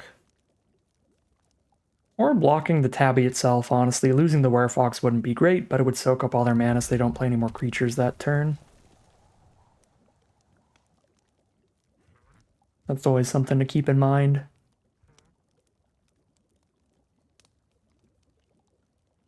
Never feels good to have your bigger creature trade down into a smaller one, but if it's costing your opponent a lot of mana to do so that they could have been spending on other things, you get a tempo advantage that way sometimes.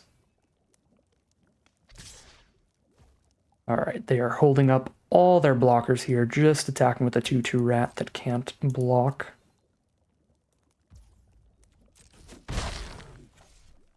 They have no food tokens on the board unless we kill Monstrosity. If Monstrosity doesn't die, Gingerbrute just kills them in 3 swings. Werefox, 5 power of trample here? They only have 3 toughness?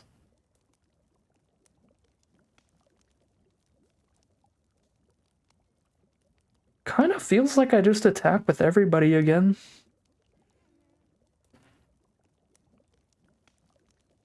Because what's their best block if I attack with everybody? It's Warehouse Tabby on Werefox. Monstrosity on the 2/1 Ratcatcher on the 1/1. They take 1/2 plus get trample for 4 and die. They can survive, I think. No, they can't. Not on board.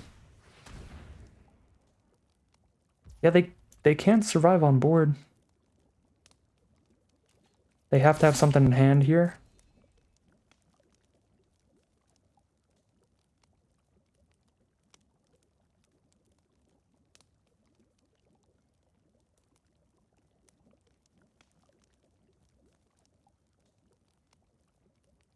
I was going to say, Tabby on Werefox, Monstrosity on Vermin, trading on the Rat. That's their best blocks in terms of trading into equally valuable cards. But the fact that all 3 of their creatures are only 1 toughness, that's also just their best block in terms of damage prevention. And then they take 6.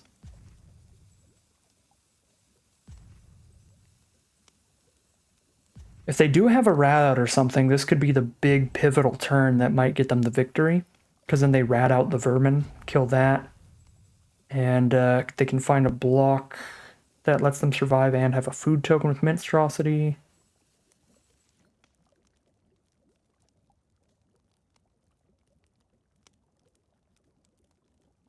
Still, in order to survive, if it's only a rat out to kill Vermin, they need to lose most of their creatures still.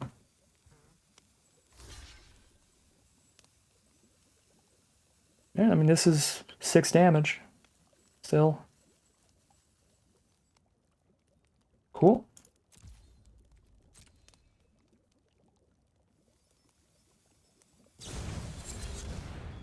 So they're dead.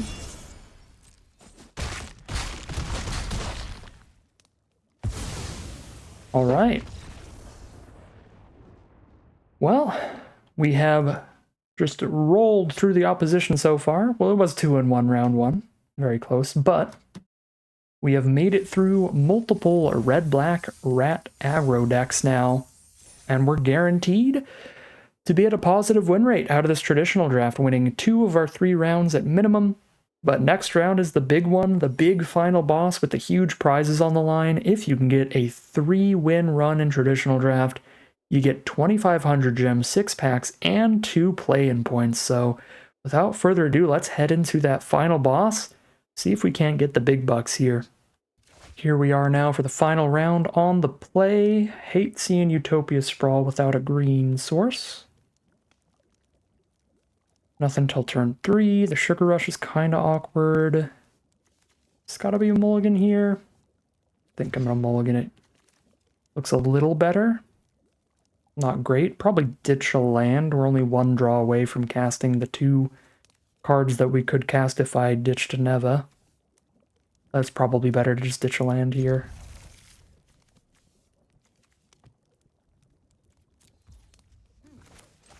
Alright. Our opponent starts with a turn 1 Evolving Wilds, and they keep their secrets.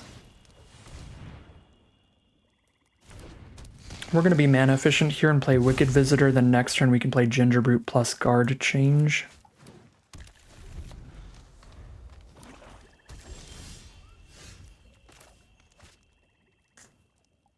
They have a Candy Grapple or something, this is going to be disgusting, so if Arena stops for something during their turn, I'm not going to play Guard Change right now. It's not stopping. Still not stopping. Makes me feel like they don't have a thing. Cool. They don't have a thing. We get to get the Guard Change going. One of the downsides of playing digital Magic, like Magic Arena, in a paper game of Magic, you would always have to worry about the 2 open mana they have, that they could have a Candy Grappler Rat out that would kill my Gingerbrute and my Werefox in one swing if I tried to do that. But because we're playing digitally, I can just see it's not waiting for them at all, so they don't have anything in hand. If we're an Arena Open kind of event, then you get around that in Arena Open Day 2 and qualifier weekends and stuff like that. Most players will play in full control mode so that it does stop at all times. So you can't take that as a given that they have something, but one of those things. I used to never like making plays that were like, well, because we're playing on Arena, I know that it's very likely they don't have a thing here because it's not stopping for them. But at this point, I'm just like, well, everybody's getting the benefits and disadvantages. My opponents can use the same information against me. It just is what it is. Oof. Missed the 4th land here, and that is rough. I could just dome them for 7 if I want to put them to 3. Probably not. Probably just hit with the Visitor and then Titanic Growth once they set up a blocker here.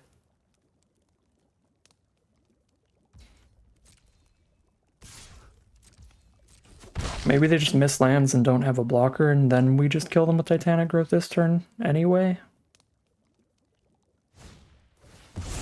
Troublemaker, oof. No, exile my trample. That's so rude.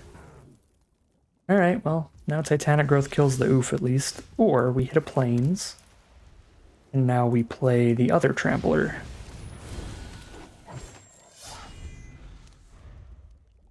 Probably should have just cashed this in for damage, honestly. Looking at how things are shaping up now. But now we cash it in on a Werefox and still get the damage, so that's fine. Yeah, no, it's still going to add up to 4 extra damage we wouldn't have had otherwise, just throwing it on the Ferocious Werefox. They double block Werefox, probably. Or they die. Alright, they die. GG, game 1's over, baby!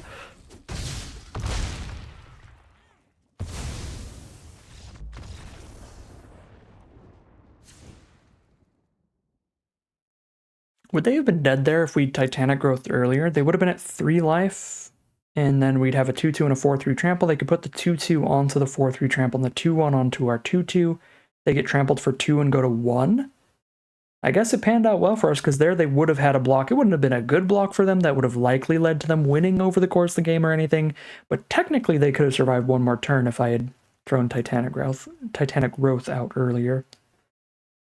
Alright, once again, I mean, we just saw a bunch of creatures. We don't really have a sideboard. They're not playing a bunch of incredible artifacts or enchantments or anything, so we'll run it back as we head into game 2. Another thing you can do is if it seems like your opponent has a ton of great removal against artifacts and enchantments and stuff, which it does seem like they do. They had Troublemaker Oof and the Adventure on their 6-drop that blows up an artifact or enchantments.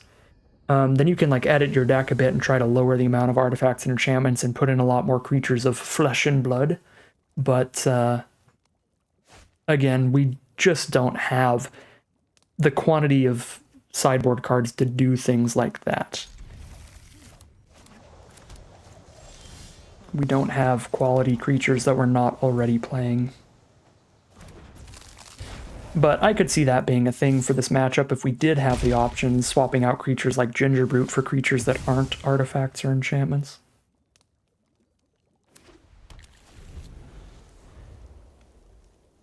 Evolving Wilds for Plains. Drop the swamp. And immediately just play the 2/2 Pollen Shield Hair. Let's play our Vanguard. And pass. Looking for another black source or a white source. For our Wrinkles Prank or our Neva.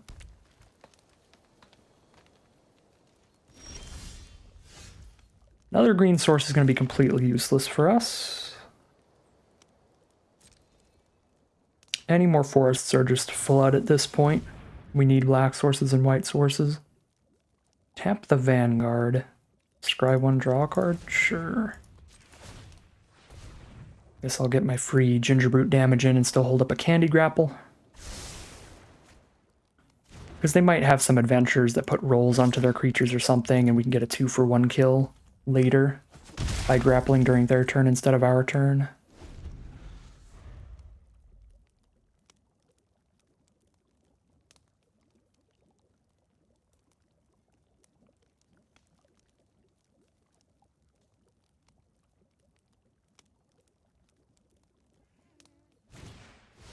Voracious Vermin.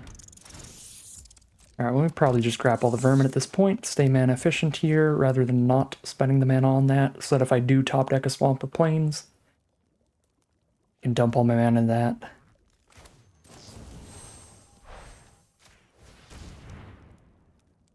They have the 1-mana Hexproof trick. Disgusting. That card is so infuriatingly good. Snakeskin Veil was already a phenomenal draft card, and they just made it better, giving it Ward and a +1/+1 counter now. Well, we didn't see that game one, so we can really play around that here.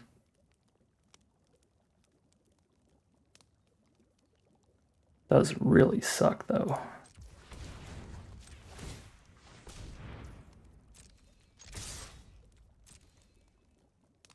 Trade into the Hair so they get to buff the Vermin.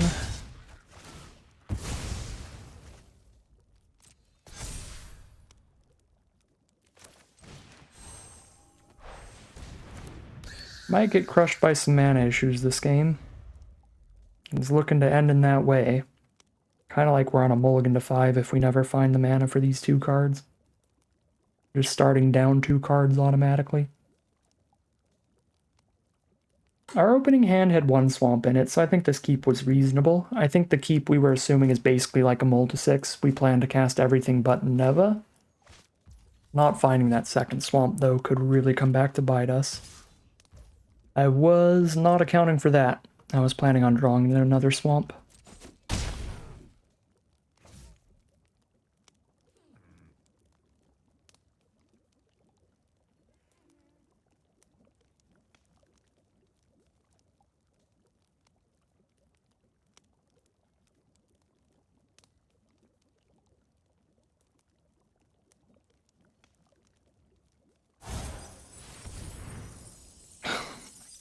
Alright. Well, now we'll just literally be down those cards. If I hit a swamp, we can get them right back with Rankle's Prank, which would be hilarious. Aye! We did the thing. I could do the dumbest thing imaginable if I wanted to. Man, I wish Arena had a tracker so I could look back and see if they scried to the top or bottom, because my brain was elsewhere, so I don't remember. If they scried to the bottom, and I think it might be decent to just Rankle's Prank and make this a top deck war. Honestly, I kind of think I have to do that anyway, because a 4/3 and a 2/2 hits for 6 a turn, whereas Gingerbrute Noof hits for 3 a turn. Yeah, no. We literally, after all of my complaints today about how much I dislike top deck wars, our best plan here is to turn this into a top deck war where they draw the first card. Puts us at like a 60-40 chance of victory here. Them at the 60% since they have the first draw of the top deck war. But it's our best bet, so it's what we're going to do. And Tough Cookie's a phenomenal start. Alright, exile the Tough Cookie. And we're vibing. Right back to the 60-40 top deck war. Top deck war where they get the first draw. Who will draw the bestest? And this is their first blind draw that we know for sure, because we know that they had a Crystal Grotto last turn. I just don't remember if they scryed the end to the top.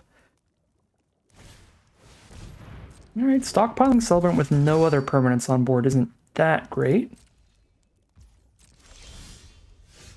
2 lands is very bad, though.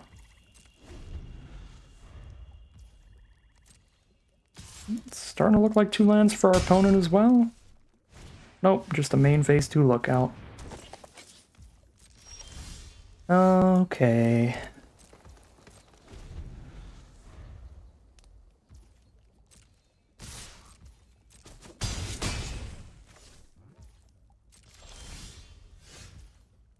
That's a very good draw, depending on what we find in the top 5.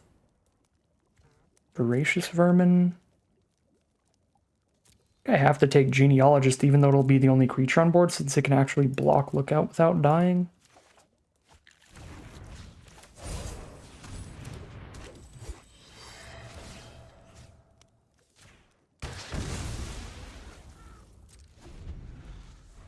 Alright, that makes up for 2 of those land draws. Because that catches us back up with a 2-for-1. But the Lookout's likely to become a 2 or even a 3-for-1. They just need to play any role production, and they'll be drawing extra cards. Oh, that can't be good for me. Oh, it's a free bluff attack. We have to just block. At 7 life, maybe 10. Alright. Disgusting. 2-for-1 off the top here. Gingerbread Hunter, removal spell, and creature all in one. Thought I was doing solid with Feral Encounter, and then they basically hit their own Feral Encounter. Titanic Growth on the empty board. Let's go.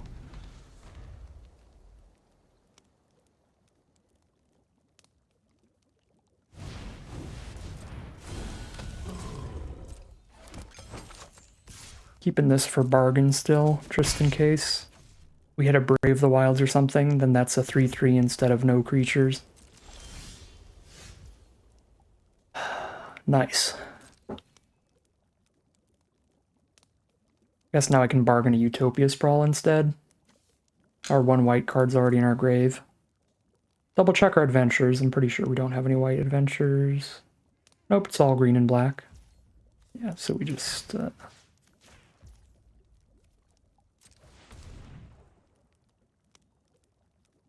get another black source, I guess. Oh, snap! I forgot about that. That's actually pretty decent then, since we have a Vanguard engrave. Titanic Growth is not enough to keep the Vanguard on board against the Gingerbread Hunter. Oh my god, and they just can't miss. I mean, I'm not dead yet. I'm not dead yet, but we're getting manhandled by RNGesus.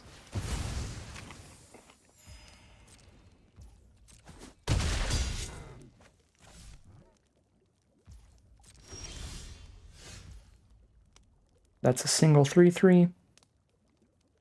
1 blocker against 2 creatures. Yeah, we're dead. Alright. Might have been a better line here, there, and there, but when we were in the position that we had to turn things into a top deck war, I'm 100% confident that it was our best line to just turn things into the top deck war and hope for the best. But we lost the War of Variance there. They did get the first draw step in the top deck war, so it was going to be an uphill battle regardless. They were favored from the start of the top deck war, but it went quite poorly, unfortunately. Well, that is a loss, which means game 3 we get to be on the play, get that natural advantage there, and hopefully leverage that into a potential victory. We'll see how things go, heading to the final battle of the final boss. Oh, mana, I hate you. We have Monstrosity no matter what. Vermin if I hit any land, and we have 8 forests.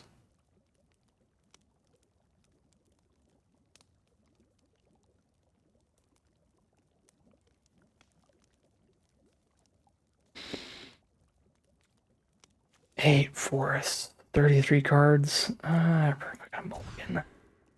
Okay, this is better mana-wise, especially with Brave the Wilds.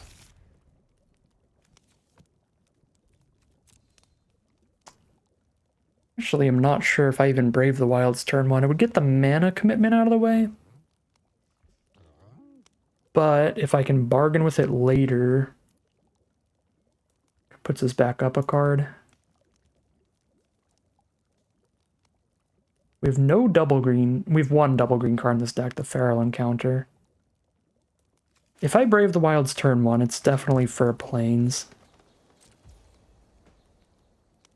I'm getting a little greedy here. I'm just going to hold on to it. See if we can turn it into a 3/3 later.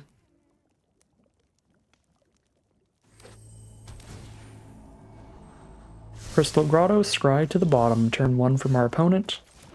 Let's get Monstrosity down for more damage here. And now that we hit a 2-drop, we can very freely just play Brave turn 3 if we don't hit a 4th land for Rankle's Prank. We do hit a 4th land for Rankle's Prank, so we don't need to Brave the Wilds here. Can keep it till a bargain, potentially. Boom, hit for 3.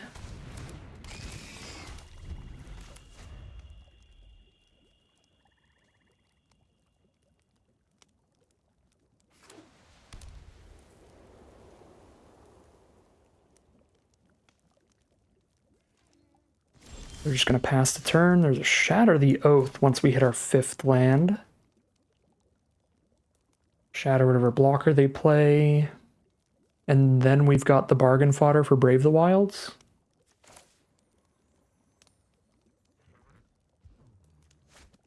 Our Rankle's Prank is completely useless right now, though, because I still have some cards I want to play first. So now we have the hard choice of Brave the Wilds to know that we get to Shatter the Oath next turn, or hope to hit the land so that I can Shatter first and then get a 3/3 off Brave later. I think with Rankle's Prank in hand, I should play this real aggressive and just guarantee a Shatter the Oath next turn. So they play a blocker, we Shatter and beat down, and then we play Rankle's Prank the turn after and try to do the lose 4 life kill. Hopefully.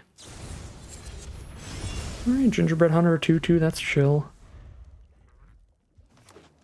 Actually, that's not super chill, that's kind of bad. 1/1 Regal Bunnycorn. Still big enough to stop Monstrosity. Gingerbread Hunter's so disgusting. That kind of completely wins our opponent the game, actually, because now if I Shatter the bunny, I don't have removal for the 5/5. Even if I don't Shatter the bunny, Monstrosity can't send in. The single Gingerbread Hunter kills the visitor to stop all our attacks this turn and just brick walls us down from there.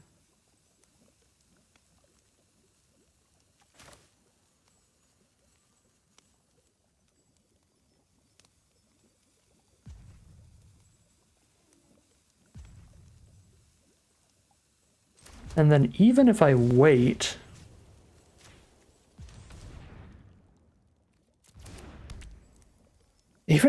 to Shatter till next turn, if they just play Gingerbread Hunter, the Bunnycorn's going to be a 2/2 and my Monstrosity's a 4/2 and they still just trade into each other, which is terrible. Alright. Well, we top decked land 5 for Brave the Wild, so we're in a slightly better position with that, potentially. Or we didn't top deck land 5, we top decked Utopia Sprawl, so I wouldn't have been able to play Shatter the Oath this turn, but since they just played removal into Bunnycorn, we wouldn't have wanted to play it this turn anyway, so we did that line differently. Ooh, okay. Neva makes me feel a little better. One of our best potential draws at this point. Trade into this Bunnycorn because that can get way bigger than it currently is.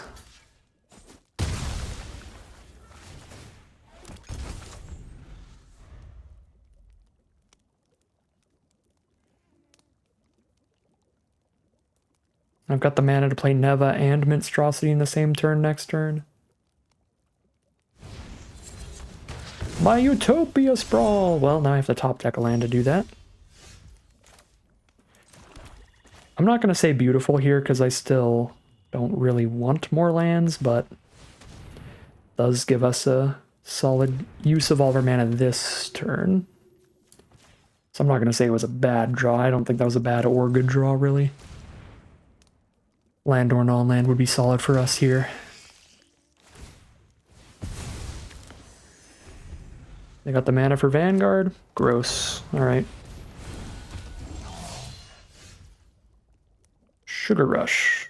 Of course, Vanguard has 7 toughness. At least Neva's got Menace, I suppose. We just rush on Neva. Because we gotta cycle this and find something here.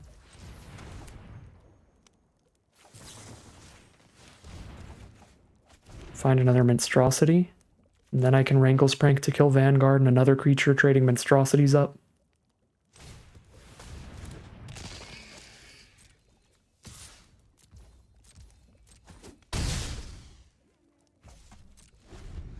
Yeah, top deck something that costs 2 mana.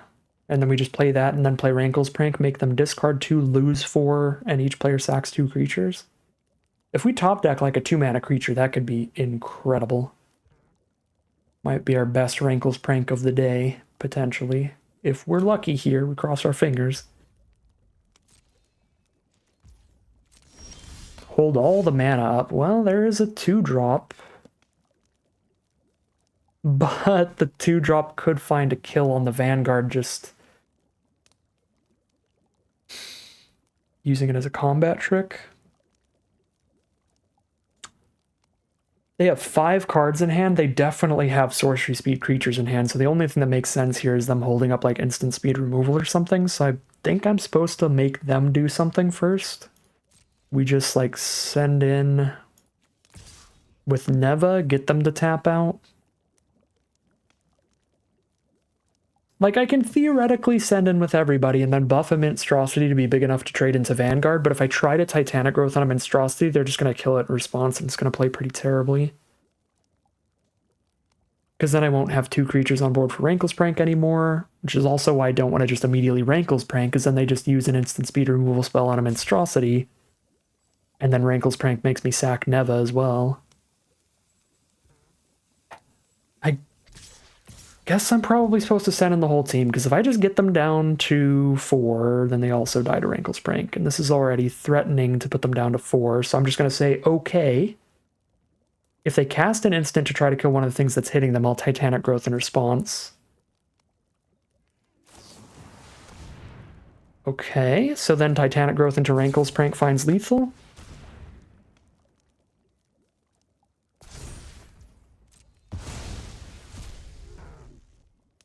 They've got 1 green mana up. I think this should be the kill. They get to see our hand too, because they look through our hand, see the Rankle's Prank.